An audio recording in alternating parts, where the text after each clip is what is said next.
Ontem a gente teve uma masterclass com a Leda Cartoon sobre Simone Weil, que além de ser uma grande especialista em Simone Weil, é filha da Noemi. Então, ontem tivemos a filha, hoje temos a mãe. Depois, ontem a gente teve muito imperdível Jefferson Tenório falando de Don Quixote e Natália Timmerman falando de Freud. Quem perdeu, perdeu. Não porque ficou gravado e em breve será divulgado.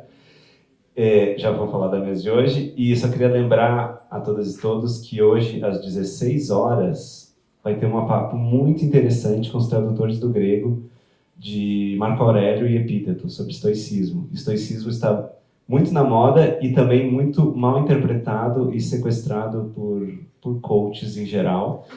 E vocês vão ver como o estoicismo é muito maior, mais completo, mais complexo do que parece. Enfim, como eu falei, a gente tem alternado entre masterclasses, que é o caso que vai ser hoje do estoicismo, e um papo mais descontraído, embora nem tanto, porque elas vão falar bastante sobre livros clássicos, de escritores contemporâneos falando sobre clássicos, clássico para chamar de meu. E aqui ao meu lado eu tenho a Aline Bey, que dispensa apresentações, mas é autora de uma trilogia involuntária, que começou com O Peso do Pássaro Morto e acaba de se encerrar, pelo menos essa trilogia, com Delicada Coleção de Ausências. Mais para lá tem a Noemi Jaffe, que eu apresentei apenas como mãe da Leda Cartoon, mas muito mais do que a mãe da Leda Cartoon. Ela é também uma excelente professora de escrita criativa. Ela tem um livro fascinante para todo mundo que está escrevendo, eu recomendo, chamado Escrita em Movimento. E ela é autora de muitos romances excelentes, sendo o último, eu diria mais excelente, mas eu sou muito parcial, mas chama Te Dou Minha Palavra. Ela acabou de lançar, eu realmente recomendo a leitura, sobre encontrar sua identidade através dos livros e da cultura, e muitas outras coisas também. Eu não vou resumir o livro em 5 palavras. Enfim, eu convidei as duas para falar de um clássico que cada uma escolheria qual seria. A Noemi escolheu Kafka, que vai ser maravilhoso de escutar. Eu sou um grande entusiasta de Kafka. E a Aline escolheu Um Nenhum Cem Mil, do Pirandello, que é um dos livros da minha vida também, então eu vou adorar ouvir as duas. Vamos começar pela Noemi? Noemi, vamos lá, solta a língua. Por que você escolheu Kafka e por que ler Kafka em 2025? E manda abraço. Boa tarde. Muito obrigada por estarem aqui. Obrigada mesmo a esse rapaz que nós temos ao meu lado direito, no canto, que é um maravilhoso escritor e editor chamado Antônio Chechenevsky, e que publicou um livro lindo chamado Uma Tristeza Infinita. E tenho a sorte de ser editada por ele, na Companhia das Letras. Eu espero que a minha fala explique um pouco o porquê de ler Kafka hoje, sempre, desde sempre para sempre, né? Porque, como Borges disse no texto Franz Kafka e seus precursores, o Kafka influenciou todo mundo que veio antes dele, né? Portanto, tudo que a gente lê depois da existência do Kafka deve ser lido sob a ótica kafkiana. Então, a gente pode até dizer que o Cervantes, né, sobre quem o Jefferson falou ontem, foi influenciado pelo Kafka.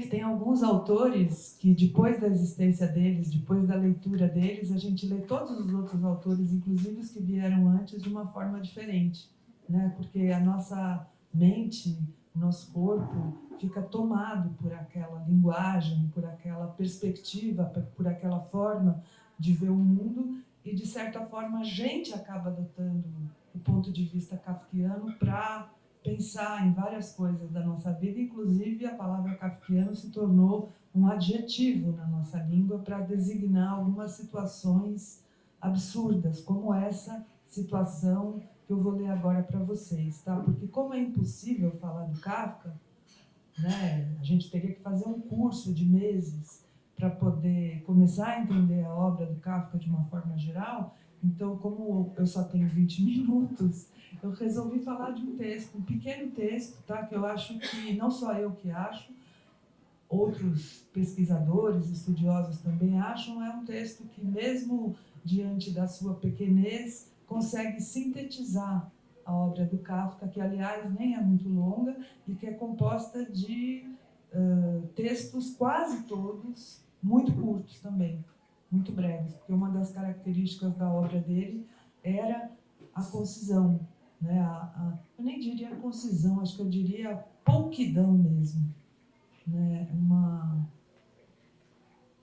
Não sei que palavra usar. Pouquidão, nem existe essa palavra. Chama-se Pequena Fábula. E, aliás, quando vocês forem ler qualquer coisa do Kafka, então, por isso eu também aconselho muito que vocês leiam essa edição da Penguin ou outras, quando vocês forem ler obras isoladas, que vocês se preocupem muito com quem traduziu. Né? Porque não é a mesma coisa ler Kafka traduzido por um bom médio tradutor. Então, aqui as traduções são do Modesto Caroni, que foi um dos grandes tradutores da obra do Kafka. Existem outros, mas ele é considerado um dos melhores. Então, essa tradução que eu vou ler agora para vocês é dele, e que está aqui nessa edição da Penguin. Chama-se Pequena Fábula. Ah, disse o rato, o mundo torna-se a cada dia mais estreito. A princípio, era tão vasto que me dava medo. Eu continuava correndo e me sentia feliz com o fato de que finalmente via à distância, à direita e à esquerda, as paredes. Mas essas longas paredes convergem tão depressa uma para a outra que já estou no último quarto e lá no canto fica a ratoeira para a qual eu corro. Você só precisa mudar de direção, disse o gato e devorou-o. Bom,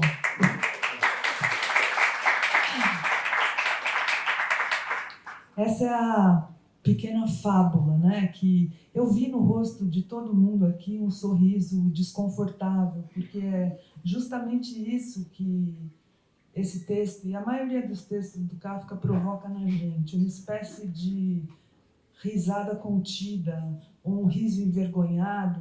Agora, o porquê do riso fica difícil de a gente entender, porque não é engraçado, mas a gente ri. E ri não sabe do que, é um riso terrível, grotesco, temerário, mas tem humor. E por isso, em função desse humor estranho que existe nas obras do Kafka, eu queria, antes de começar a interpretar esse texto, falar de um comentário feito pelo escritor David Foster Wallace, né, que eu acho que todos vocês conhecem aqui, e que era um professor de literatura na universidade, e ele achava estranho que os alunos não entendiam o humor do Kafka e riam nas horas erradas, ou não riam quando deveriam rir. Porque ele diz que o público americano médio está acostumado a um tipo de humor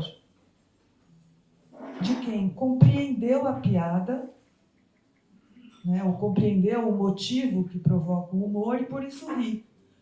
Né, porque tem uma certa harmonia, uma compreensão, uma correspondência entre aquilo que é narrado e aquilo que é entendido. Né? Tanto que quando a gente não entende a piada, a gente fica tentando pescar o sentido e só depois ri. Tem gente que ri atrasado, por exemplo, eu, que só entendo as piadas muito depois. Né? Mas o riso vem no momento da compreensão. E no Kafka, o riso parece que vem da não compreensão, alguma coisa escapa. Ou esses alunos, o David Foster Wallace dizia, não riam, quando o princípio do texto deveria soar engraçado. Aí ele inventa, o próprio David Foster Wallace inventa uma historinha para fazer os alunos entenderem o humor do Kafka.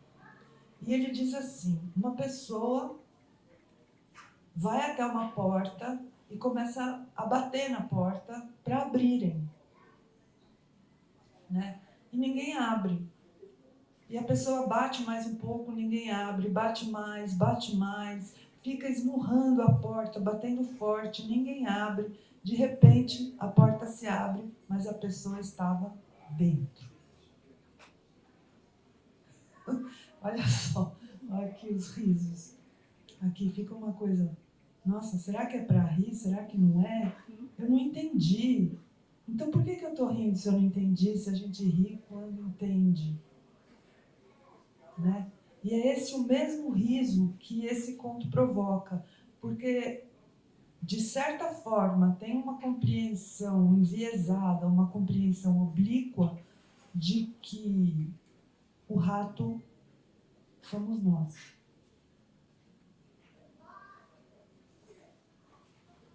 Né? Então, vamos pensar um pouco sobre a forma como esse texto é escrito.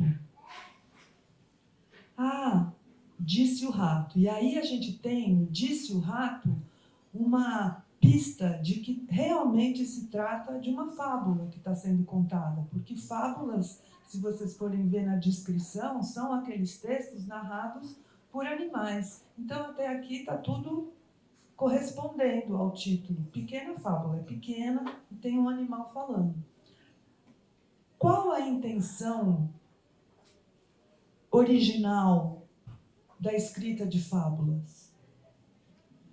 É um texto intencionalmente escrito com o propósito de, a partir de uma alegoria, o leitor extrair uma moral geralmente edificante. Tá? Então é isso que a gente espera, porque aqui está tudo certo. Até aqui, ela é pequena e ela é fábula. Tem um animal falando. Ah, disse o rato, o mundo torna-se a cada dia mais estreito. Meio estranho, né? Um rato que fala isso. Parece um rato filosófico, um rato ontológico. A princípio, era tão vasto que me dava medo. A princípio, né? É claro que o Kafka não usa essa expressão aleatoriamente. A princípio, tem uma remissão bíblica. Né? No princípio era o verbo, isso está no Apocalipse, no Evangelho segundo São João, e está também no Gênesis, na Bíblia, né? Então é como se ele estivesse remetendo a um princípio originário, a um princípio arcano. A princípio era tão vasto que me dava medo. Por que a vastidão dá medo no rato? Porque a vastidão é propícia para que os predadores o caçem sem que ele se dê conta. Na vastidão, no mundo informe, né, no mundo sem limites, no mundo infinito, em que a gente não consegue enxergar os caminhos, a gente corre muito mais riscos. O rato, desculpem, olha como eu estou falando, a gente.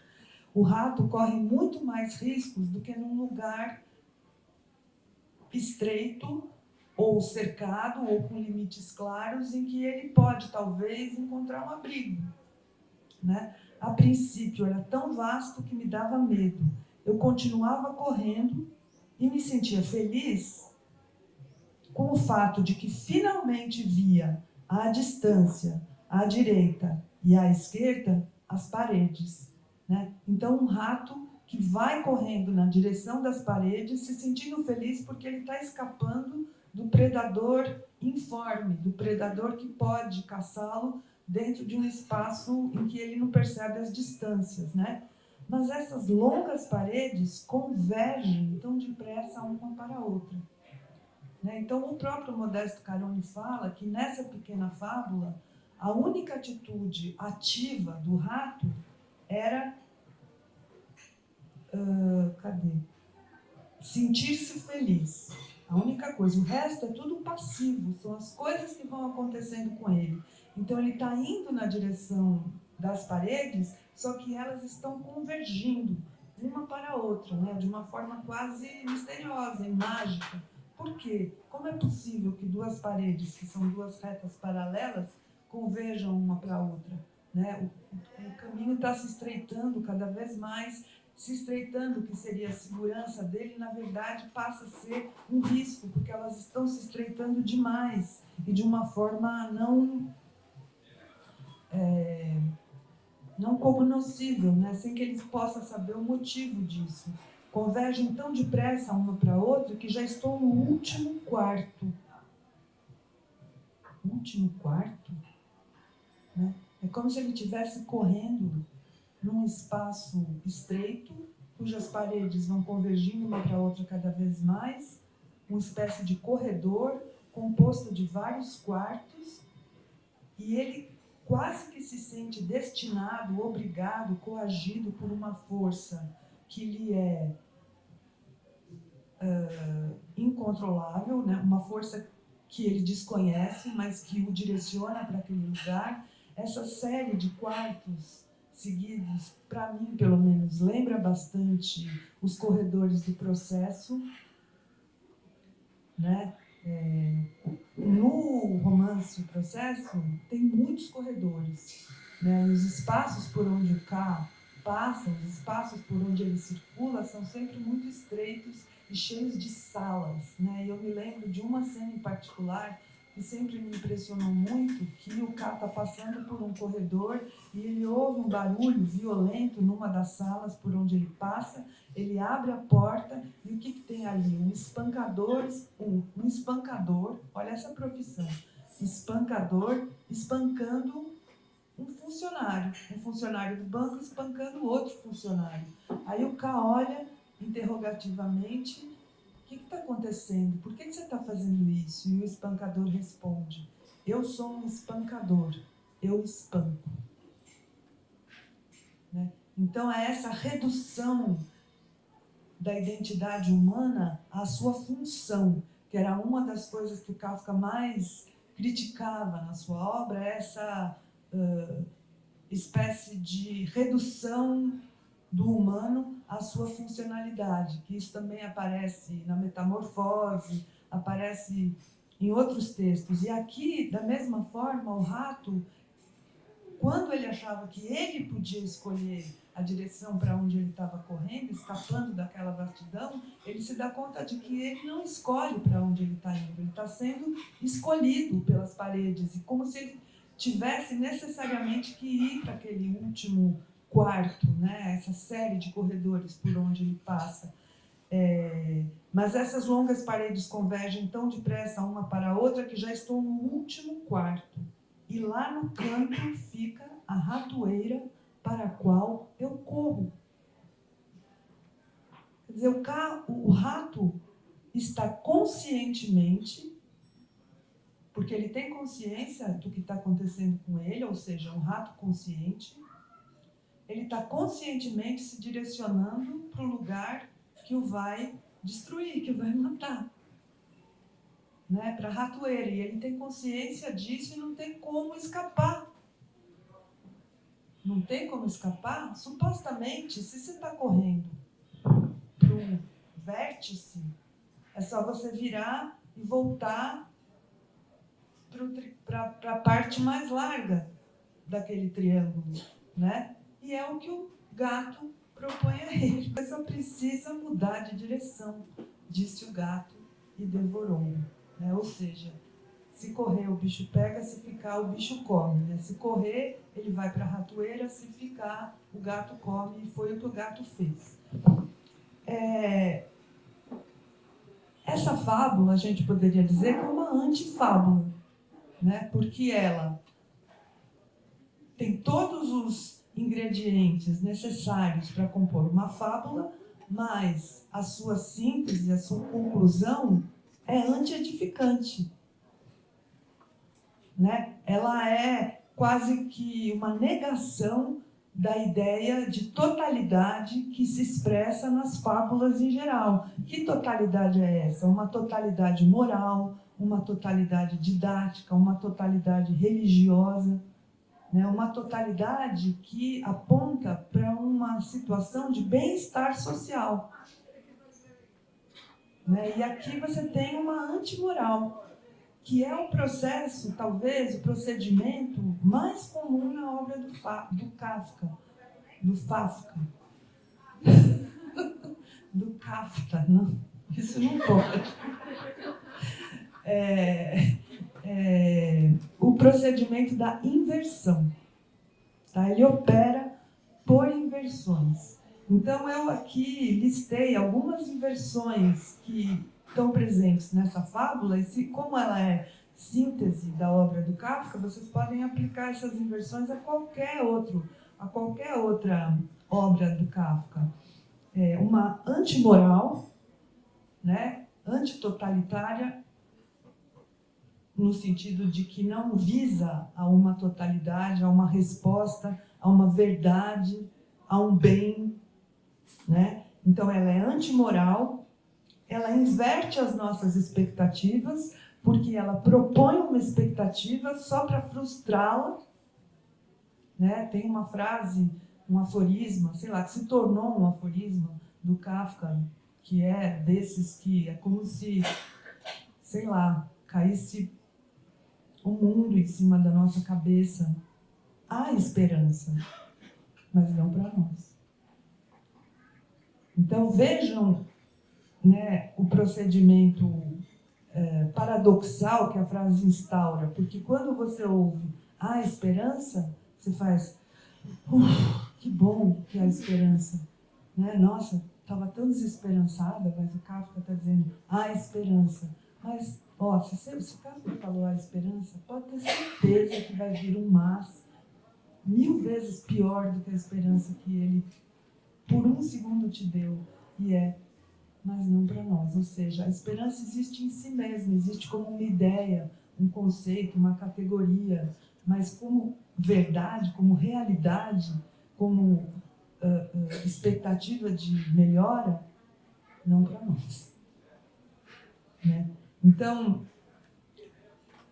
uma inversão das nossas expectativas, uma inversão dos procedimentos literários que se costuma usar na direção de uma solução, na direção de um esclarecimento, na direção de um desfecho, né? Uma inversão, agora vai ficar complicado. Vou fazer por último essa inversão. Inversão da possibilidade de redenção, inversão do humor, né? Porque não é o humor pelo entendimento, é o humor pelo não entendimento. Né? O Kafka tem, inclusive, uma definição de literatura, agora que a gente está nessa discussão, o que é literatura, eu acho que a definição dele fecha a discussão. Literatura é uma machadinha que bate contra uma montanha de gelo que existe dentro de nós. Pronto, ele definiu, não tem mais essa discussão. É uma inversão do humor, e isso, de alguma forma, remete a essa combinação de grotesco e engraçado que ele propõe. Mas a última inversão sobre a qual eu queria falar é a inversão da nossa ideia de realismo. Porque o Kafka não é um escritor do absurdo, não é um escritor surreal. É muito fácil simplesmente classificar o Kafka como surreal. Aí a gente localiza os absurdos que ele denuncia confortavelmente. O absurdo é surreal. Né? Ou então, o absurdo é só absurdo. É como se fosse o realismo mágico. Um homem que se transforma num inseto monstruoso. Fácil, isso não existe. Ou então, uma forma fácil de interpretar o Kafka também é dizendo que o homem que se transforma num inseto monstruoso é uma alegoria, né? Ou é uma metáfora. Mas não é isso, não. Né? A interpretação da transformação do homem em inseto monstruoso é secundária, porque a reação primária a esse homem que se transforma em inseto, para a gente realmente penetrar na literatura kafkiana, ela deve ser literal. É realmente um homem que se transforma num inseto monstruoso, é realmente um rato que tem consciência de para onde ele está correndo e que é devorado por um gato. É essa a compreensão, na minha opinião, mais penetrante na obra do Kafka, antes daquela interpretação secundária. É essa literalidade que a gente precisa enxergar na obra do Kafka, e porque é só através da literalidade que a gente entende a dimensão realista do que ele está dizendo, né? Espera aí, que tem aqui um trechinho que eu queria ler para vocês.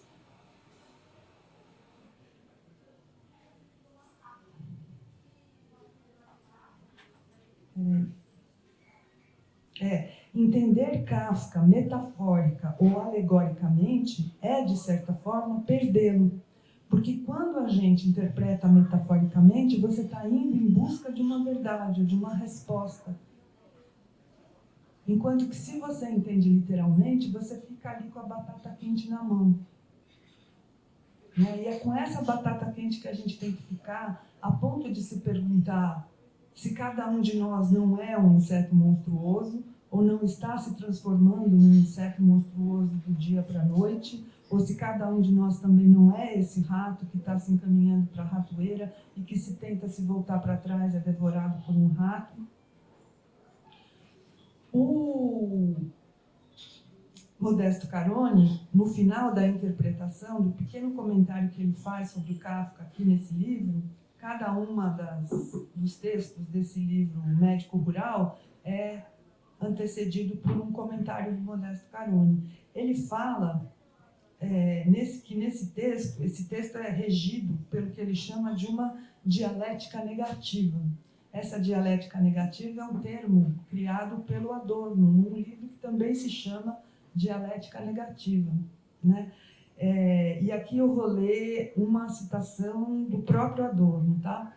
Diferentemente da relação de imediata absorção das mensagens simplificadas de uma produção da indústria cultural, onde não há o que ser interpretado, toda mensagem é imediatamente revelada, a relação com a verdadeira produção artística deveria ser fundamentada no espaço para a interação e interpretação do seu significado, que, por sua vez, deveria ser fruto do movimento crítico-dialético de inserção, negação na sociedade.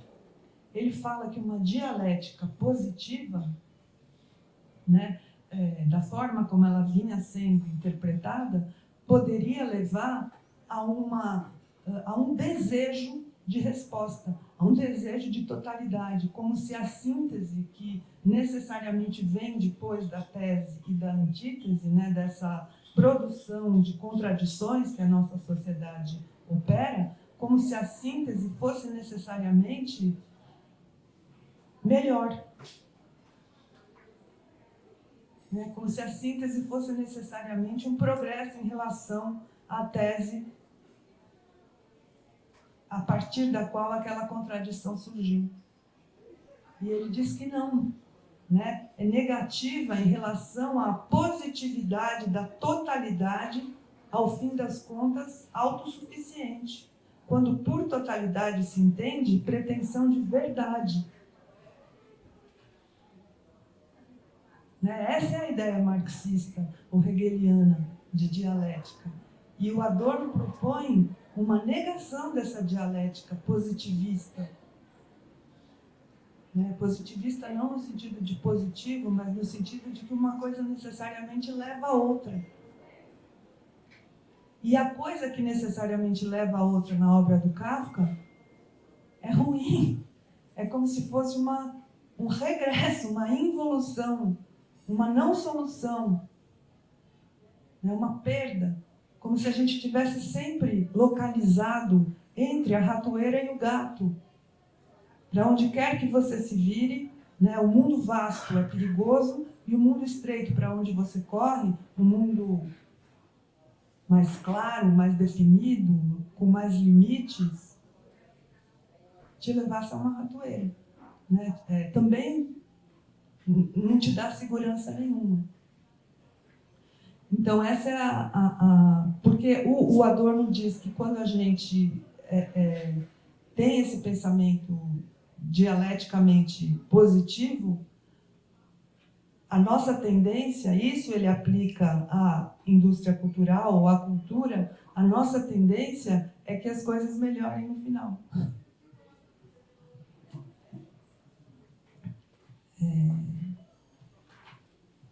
Deixa eu ver se tem mais alguma coisa.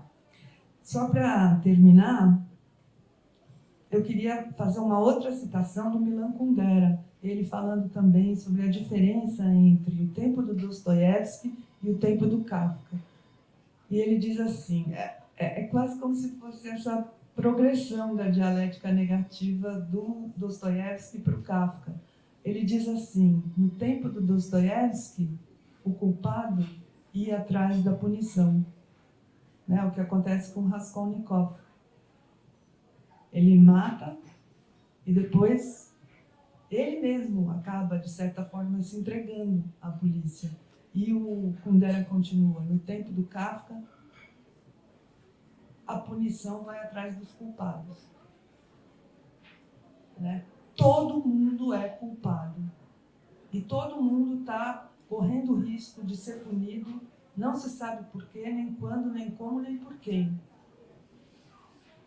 Porque é como se a punição estivesse pairando, soberana e abstrata, sobre as nossas cabeças, e a gente fosse culpado de alguma infração de que a gente não tem consciência, nem conhecimento. Mas a gente está correndo na direção da punição, ou ela está correndo atrás de nós, tanto faz. Desculpa terminar assim, tão animadoramente, mas é que estamos do lado de dentro e não do lado de fora. É isso, gente. Obrigada.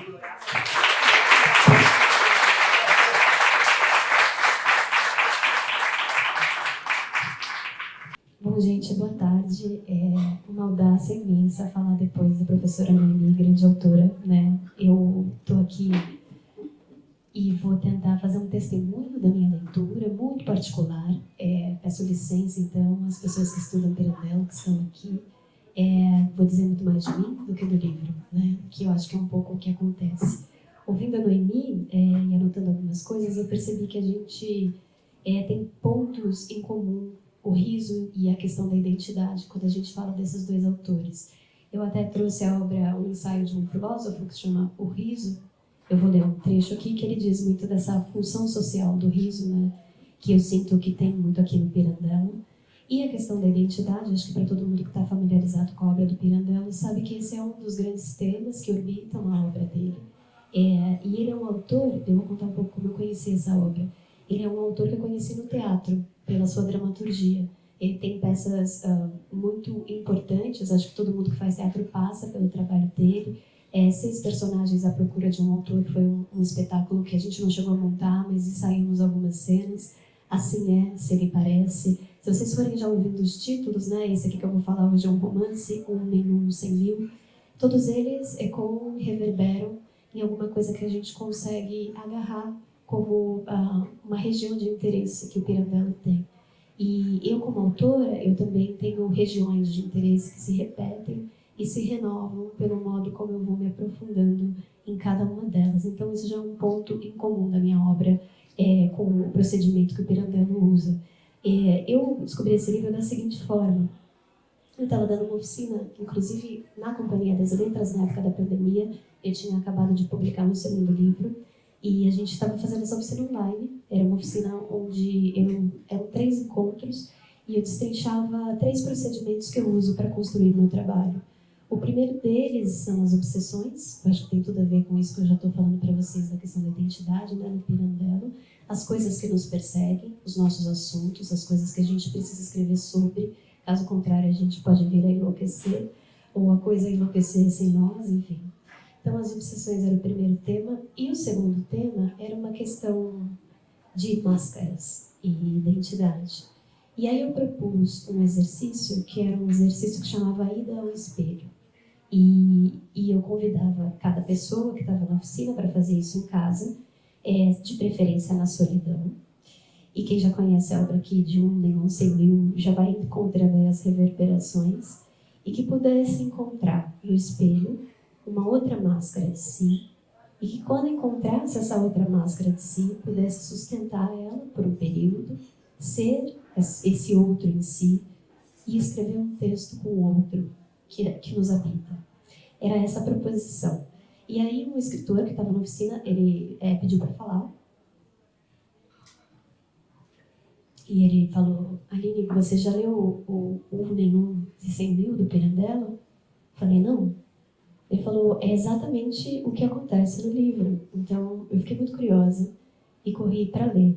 E aí eu trago também um grupo, o EPO, que é um grupo que surgiu mais ou menos na década de 60 na França, que são escritores e matemáticos, né? Entre as pessoas que faziam parte da primeira geração, a gente tem Italo Calvino, que também é um autor italiano, Georges Perec, Raymond Queneau, e eles usavam restrições para escrever os trabalhos que eles se propunham a escrever, e eles tinham um termo que se chama plagiadores por antecipação. Então, eles partiam do pressuposto que a gente sempre vai estar plagiando alguma coisa, mesmo que a gente não saiba. Essa ideia vai estar pairando em algum lugar e a gente pode encontrar, depois que a gente já escreveu o trabalho, a ideia que a gente pensava ter sido nossa. Foi exatamente isso que me aconteceu, né, dessa questão do Pirandello. O que já provocou um riso, porque eu acho que o Pirandello, uma das coisas mais bonitas que ele tem como autor, é saber tensionar o trágico e o cômico de uma maneira muito sutil. E todas essas transformações que vão se dando, da angústia para o riso, do riso de volta para a angústia, porque não é linear, a gente não termina nem rindo e nem se desintegrando, tamanha possibilidade existencial que ele propõe, a gente termina no limiar das duas coisas. Eu acho isso muito interessante, né, no trabalho. Então eu mergulhei nessa obra e eu preciso ler o começo dela porque ele é muito, ele já diz muito do que o texto é, né? Depois eu volto aqui na página 20 que eu marquei para ler para vocês. O que acontece? Esse texto, por ele ser escrito de uma determinada forma, onde a própria forma é o que ele carrega, toda vez que eu for falar sobre ele, eu vou perdê-lo, porque é muito importante ler a frase exatamente como ela está escrita, porque ele consegue fazer elaborações dentro desse trabalho, são tão bem colocadas, tudo tão no seu lugar, que a gente só consegue a expressividade total do que ele está propondo para a gente como experiência na frase do Pirandello. Ao falar sobre isso, eu perco a força do que ele diz, porque não é um livro de uma grande história, é um livro que é uma jornada existencial, em busca da nossa, na verdade, uma realização da nossa fragmentação, do modo como a gente, dentro e fora, somos muitos, né? E esse livro ele vai fazer 100 anos no ano que vem, e é muito impressionante porque lendo parece um livro que foi escrito agora. Ele não envelheceu nenhuma grama, é impressionante, ele está cada vez mais atual, é claro, isso acontece muito com o clássico, né? Mas de toda forma, até a linguagem do Pirandello, eu sinto que é uma linguagem muito contemporânea, falando sobre identidade, questões visuais, no sentido do modo como a gente aparenta ser, com as redes sociais, com o modo como hoje todas as pessoas, enfim, podem até redefinir a sua geografia física, né, com vários procedimentos e tal. Esse livro eu sinto atualíssimo, né? Então começa assim o livro, só para vocês terem uma noção do tom. O Pirandello, a cada cena, são as pequenas cenas, né, que ele vai fragmentando e compondo o romance, ele dá um título muito significativo. Esses títulos eles são espirituosos e eu sinto que eles fazem a narrativa se mover em direção ao que ela proporciona, que é muito repetitivo, tá? Mas eu já vou um repetitivo no bom sentido, de causar vertigem. Ele está sempre reiterando o que ele disse de uma outra perspectiva e desse modo a gente vai adentrando a loucura que ele propõe, que na verdade é uma loucura que é das mais... É o claro enigma do Drummond. A gente realmente consegue embarcar na viagem dele e começa a se misturar com essa obsessão, né, com essas questões que ele compõe. Então o texto abre assim: minha mulher e meu nariz. O que você está fazendo? Perguntou minha mulher, vendo-me demorar inusitadamente diante do espelho. Nada, respondi. Estou olhando aqui dentro do nariz, nesta narina. Quando aperto, sinto uma dorzinha. Minha mulher sorriu e disse: achei que você estivesse vindo para que lado ele é torto. Voltei-me como um cão que alguém tivesse pisado no rabo. torto, eu, meu nariz e minha mulher, calmamente. Claro, querido. Olhe bem para ele. É torto para a direita. Eu tinha 28 anos e sempre, até então, considerava meu nariz, se não propriamente bonito, pelo menos muito decente. Como também todas as outras partes do meu corpo.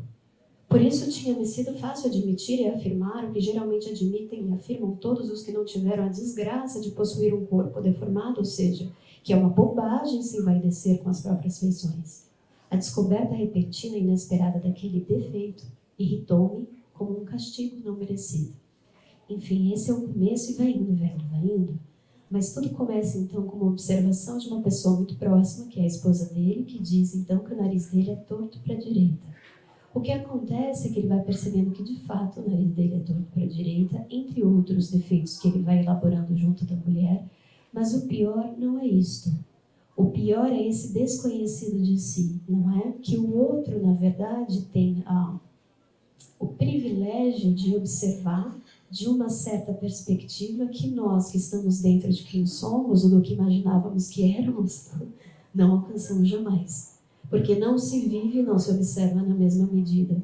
Então, ele começa um processo de se desconhecer e querer encontrar em si este outro que o outro vê.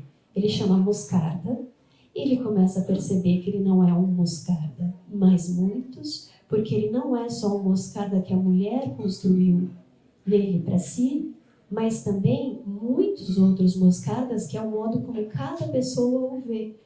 Então ele vai ficando tão desesperado com isso, porque na verdade é uma questão profundamente existencial, não é?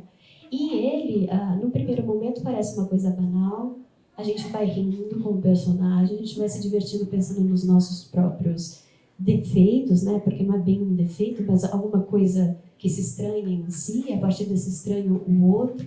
Então, no primeiro momento, ele leva isso como uma sátira, ele vai encontrando amigos na rua e dizendo para o amigo, você sabia que tal parte do teu corpo é torta e não sei o quê, a pessoa sai um pouco contaminada com essa perturbação, ele vai criando uma espécie de epidemia do estranhamento de si, mas isso vai ficando pouco, porque ele vai realmente querendo encontrar esse outro que lhe escapa. E justamente ele vai fazer a tal da experiência do espelho que eu tinha proposto lá na minha oficina para os escritores que estavam comigo, porque ele entende que somente ali, ele espera a mulher dele sair sempre, ele precisa desesperadamente ficar sozinho nesse enigma que ele começa a encontrar, e no espelho de tanto treinar e buscar esse outro, ele às vezes tem a impressão de visualizar o outro em si, que tem uma expressão independente da dele, ao ponto de lhe dar uma piscadinha. Assim, ele encontra, ele erra muito rápido, né? Ele tem experiências divertidíssimas, mas muito angustiantes, por exemplo, de se ver sem querer num espelho público e encontrou o outro em si, mas logo o outro se torna o eu e ele perde aquele estranho em si. Então, enfim, é muito interessante, né, todo esse desdobramento, por isso que eu digo que é difícil falar sobre esse livro, porque o modo como ele vai construindo as frases, nessa multiplicidade de eus, é muito bonita, muito interessante, muito filosófica, e ela vai se repetindo, sem nunca de fato se repetir, porque cada vez que ele repete, ele vai ampliando a questão do significado e vai causando vertigem em nós, que a priori, pelo menos eu pensei, isso não tem nada a ver comigo, estou lendo um livro, de repente eu me vi dentro e comecei também a pensar nas muitas que sou, né, e o quanto isso me escapa. A questão da identidade, né, é posta dessa maneira.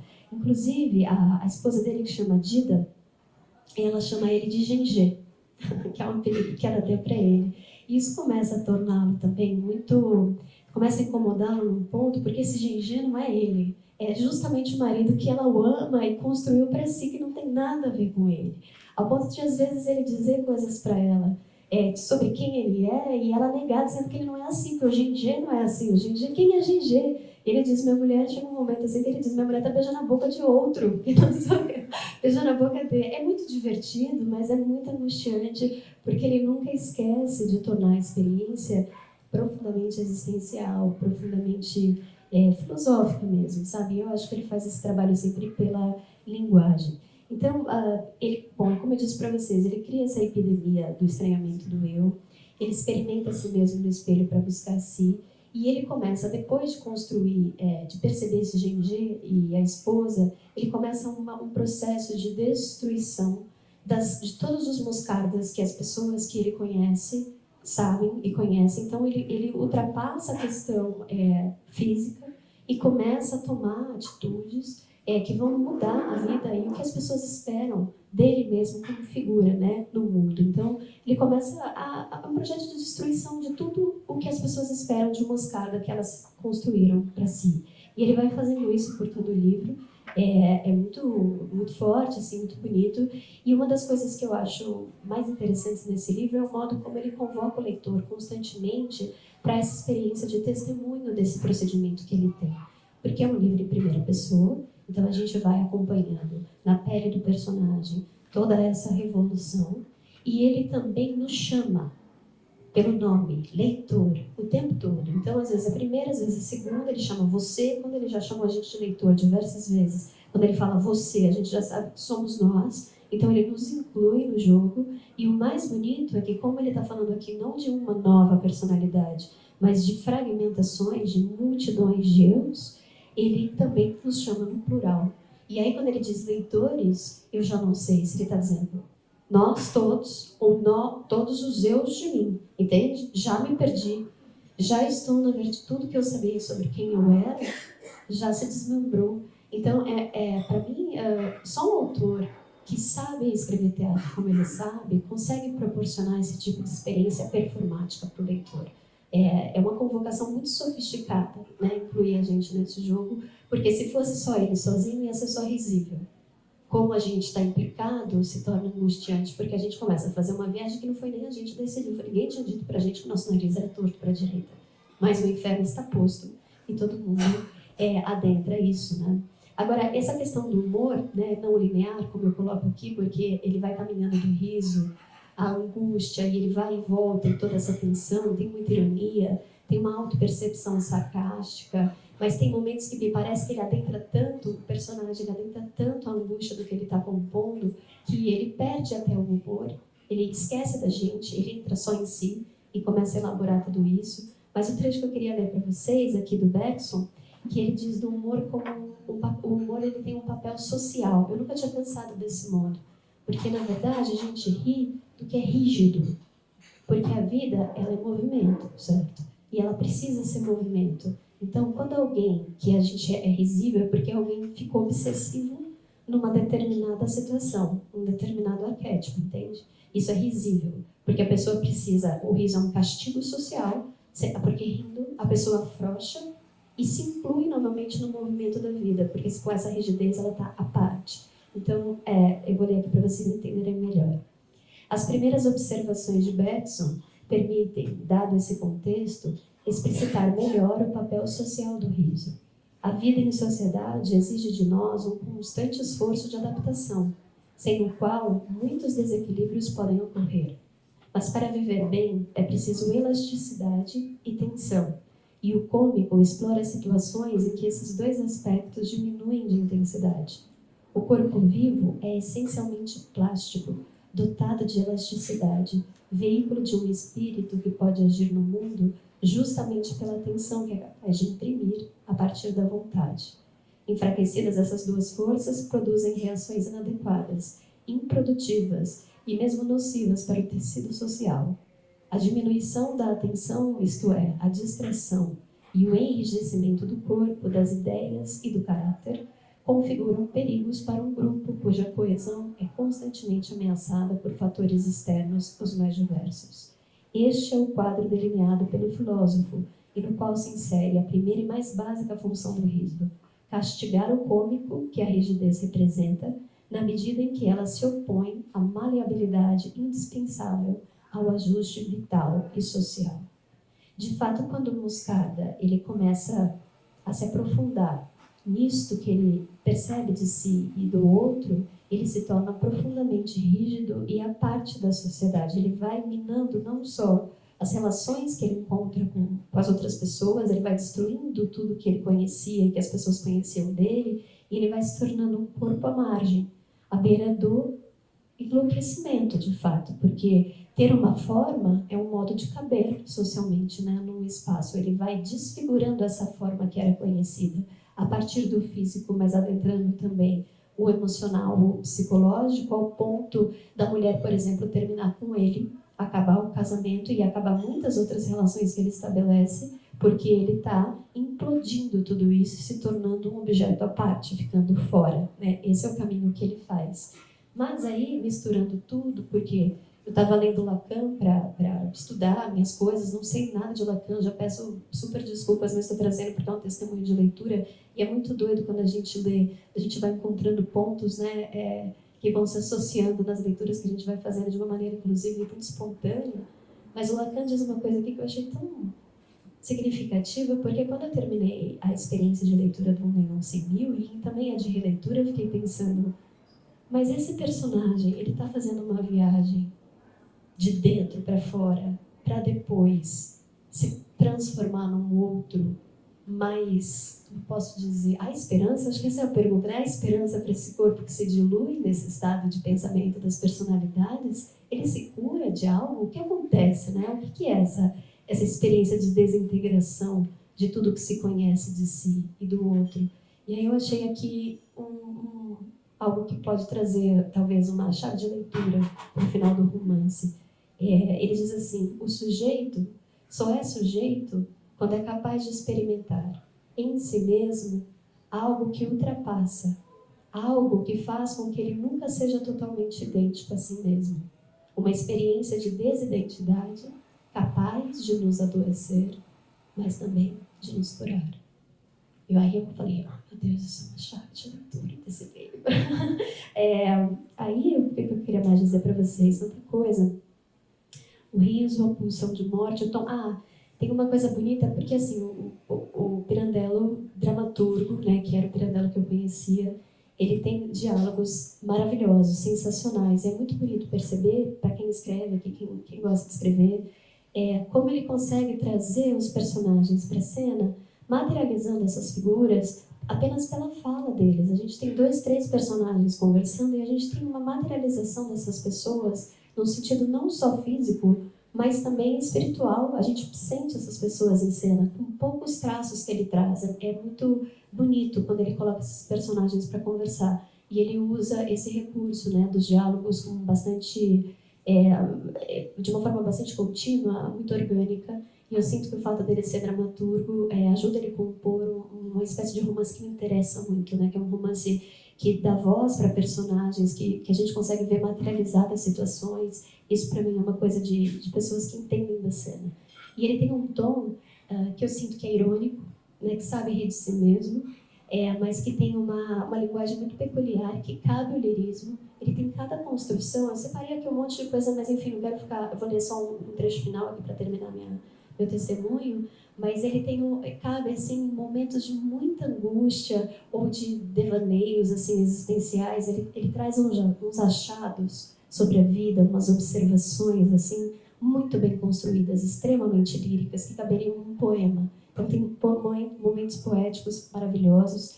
E a oralidade, porque o tempo todo eu tenho a impressão que a gente não está lendo o livro, mas que a gente está diante do Moscarda e ele contando pra gente essas coisas, sabe? Eu me sinto de fato em cena, presentificada. E eu acho que essa oralidade ajuda a gente a entrar no canto da sereia do texto. Talvez se ele tivesse um rigor formal mais engessado, a gente ia olhar para aquilo com mais distanciamento. E eu acho que a experiência desse livro é justamente se implicar. É dessa maneira que ele ganha essas perspectivas todas das fragmentações do eu, né? Os títulos eu já falei, os dramaturgos. Bom, eu vou ler um trechinho aqui da página 20, que eu acho que sintetiza muito a experiência deste livro. Peraí, deixa eu achar. Página 20. Aqui. Era minha mesmo aquela imagem entrevista em um lampejo? Sou mesmo assim, eu, de fora, quando vivendo não me penso? Então, para os outros, sou aquele estranho surpreendido no espelho? Aquele, e não eu como me conheço. Aquele ali que sou, mesmo de início, vendo, não reconheci. Sou aquele estranho que não posso ver, Viver, senão assim, em um instante impensado, um estranho que só os outros podem ver e conhecer. E eu não? Não é belo, gente? É um negócio, né? E aí eu me perguntei se quando a gente escreve, se quando a gente faz arte, é para tentar encontrar esse outro eu surpreendido no espelho?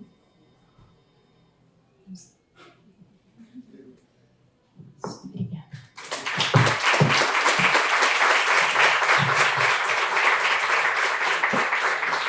Adorei, Aline, que você falou. As novelas dele são maravilhosas que eu estou lendo, e muitas vão de encontro também a essa questão da identidade, do personagem, da fragmentação. É muito bonito. E lembrando que o União 100.000 temos a edição da PEN. Primeiro, parabéns, uma aula de psicanálise que eu tive hoje com vocês duas, né? Quando você falou do Kafka, né, das paredes, me lembrou Borges, que ele fala que é necessário apenas 2 espelhos para fazer um labirinto, né? E quando você traz aí o Lacan, né, que tem o estado de espelho, né, projeção do sujeito, mas o que me chama a atenção é quando você falou muito do espelho, Machado de Assis tem um conto que chama O Espelho e Guimarães Rosa também, né? Então é muito interessante isso na nossa literatura. Mas a pergunta que eu quero fazer a vocês duas é que Deleuze-Guattari fala da literatura menor, colocando Kafka, né? Tem até um livro. E se vocês consideram que, no caso, o Pirandello também encaixa nisso. Que vocês duas falaram, eu quero ver qual é a postura dessa fala das duas. Tem um livro, né, que chama sobre Deleuze-Guattari, sobre Kafka, que se chama de literatura menor.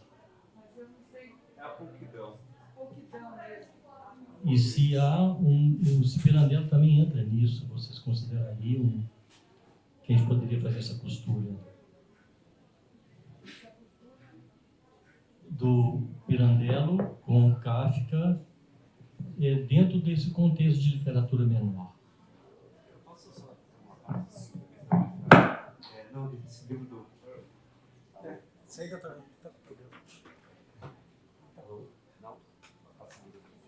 Isso. Fazendo um acréscimo, talvez uma parte, acréscimo uma pergunta deles, talvez dê uma orientada melhor. Esse livro do Deleuze, ele vai justamente falar de que Kafka falava um péssimo alemão. Eu não entendo nada de alemão, mas digamos que ele falava... a linguagem dele era com ratos cavando sua toca, não lembro agora a metáfora de cabeça, mas que é tipo... Não é o alemão perfeito, floreado, etc. É tipo uma pobreza de linguagem, mas que nisso tá a arte dele. E que essa é a literatura menor, não é menor no sentido de, ser uma literatura menor. Você, tipo, você acha que Pirandello também, de certo modo, trabalha com isso? Eu acho uma impressão de leitora, pelo amor de Deus. Assim, não tenho nenhuma aptidão técnica para afirmar isso, mas me parece que sim, porque o Pirandello ele tem uma questão com a oralidade, talvez por ser um dramaturgo e entender sempre a partir da cena as suas proposições. Ele tem muitas novelas, mas ele ficou mais conhecido mesmo pela sua dramaturgia robusta. Ele venceu um prêmio muito do Cannes, né, que é o Nobel, mas de toda forma me parece um autor que tem um ouvido para o modo como as pessoas se comunicam, uma espécie de coloquialismo brincante. O próprio humor às vezes é visto como algo menor, né, a comédia ao lado da tragédia é visto, não acho que seja, mas é visto muito como um gênero menor.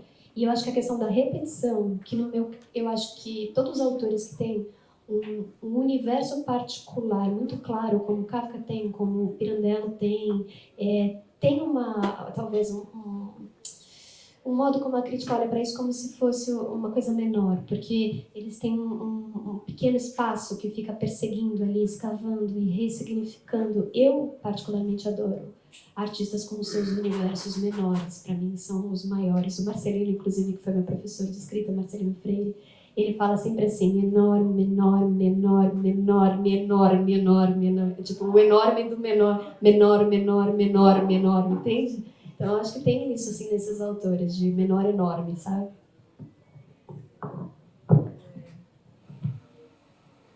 Gente, esqueci o que eu ia falar. Esse é esse problema dessa... Pera, o que eu ia falar? Modesto Carinho? Não. Caramba. Não, não podemos. Eu queria... Vai vir. Mas o que eu queria dizer é que sim... Ah, lembrei. Viu? Falei que queria.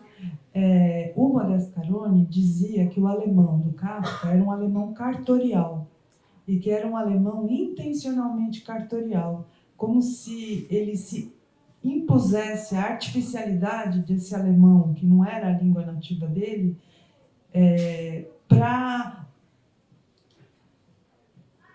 criar limitações para si mesmo e para mostrar para o leitor uma língua que é inteiramente limitada pela sua funcionalidade, como é a língua cartorial, inteiramente limitada e oprimida por uma problemática burocrática, né? Como se você estivesse diante de palavras que não te dão uma opção de ambiguidade, ou de polissemia, ou de metaforização, né?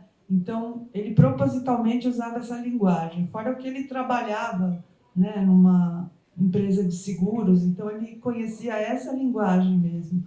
Agora, sobre a pouquidão, eu acho totalmente aplicável ao Kafka, porque os procedimentos kafkianos, eles são antinarrativos, porque não tem contextualização de nada. Quando certa manhã Gregor Samsa acordou, viu-se repentinamente transformado num inseto monstruoso, pronto.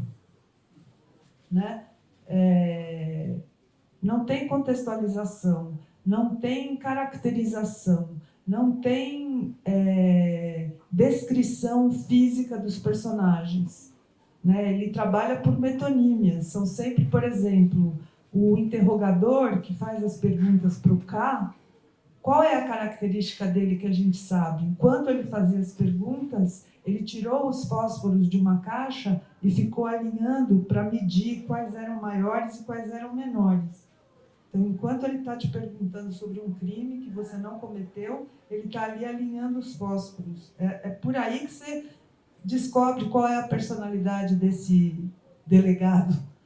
Né? Então, ele trabalha por metonímias, ele não te dá finais, né? Você não sabe o que fazer com os finais dele, ele não explica nada, ele faz questão de nunca explicar, né? E as obras dele são sempre muito enxutas.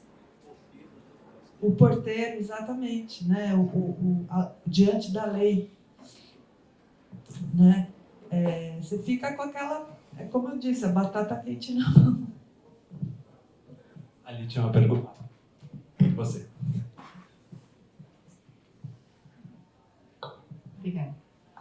Eu fiquei curiosa para saber como que é o processo de leitura de vocês de clássicos, né? Como que vocês, como escritoras, utilizam esses clássicos como diversão ou como trabalho? Como são as releituras? Vi que o livro da Aline está cheio de marcações e, né, post-its, enfim. Como que é isso para vocês? Porque às vezes eu fico pensando que esses livros, a cada leitura, realmente permite inúmeras interpretações. Enfim, fale um pouco sobre esse processo de vocês, pessoal. Para mim, assim, eu tenho um encontro com os clássicos que é orgânico. Eu respeito o meu tempo de encontro com o livro. Para quem começa a escrever, especialmente para quem é mais jovem, tem uma obrigatoriedade de leitura que às vezes fica imposta para nós, que a gente só pode começar a escrever depois de ter lido tal, e tal, e tal, e tal, e tal livro. Eu entendo, isso é muito importante. No entanto, eu acho que a gente pode girar o nosso processo também com o nosso repertório, e o nosso repertório pode construir uma abertura maior para que a gente adentre livros que precisam de um certo investimento intelectual e emocional, que às vezes, naquele momento, a gente não está apto para ler. Então, eu acho que a gente precisa se educar, aprender para ler certos livros. E não estou dizendo porque eles são melhores que outros, mas por questão natural dessa abertura que a gente tem, às vezes, para determinado procedimento. E a gente precisa, enfim, caminhar em direção a outros livros até que a gente esteja no momento ideal para escutar o procedimento daquele livro. Porque também é muita frustração se a gente começa a ler um livro clássico que todo mundo diz que é maravilhoso e a gente começa a ler e não entra, e bate a cabeça na porta constantemente. Sendo autora, isso é muito angustiante, né? Então eu prefiro deixar que o livro me encontre com muita tranquilidade, dizer, eu li esses clássicos, ainda não li estes clássicos, pretendo ler, espero ter uma vida longa o suficiente para conseguir. É uma angústia, mas eu tento lidar com isso. Como eu disse no caso do Leão 100.000, eu fui uma plagiadora por antecipação de Pirandello, o que me envolveu diretamente no tema, no assunto do livro, que já era um autor que eu conhecia, mas não um romance, né? Então, foi dessa forma que eu caí. Reli já esse livro antes desse processo, tinha lido mais uma vez, porque as questões que ele aponta aqui têm tudo a ver com as minhas questões como autora, e agora reli para a nossa conversa. Então, eu sinto que todos os livros clássicos, eles têm essa possibilidade de releitura infinita. A gente não esgota um clássico. E ele também nunca está no lugar onde a gente deixou. Ele está sempre em transformação, sempre se renovando. Então, vale a pena, né, mergulhar quando for a hora para cada um, em cada clássico.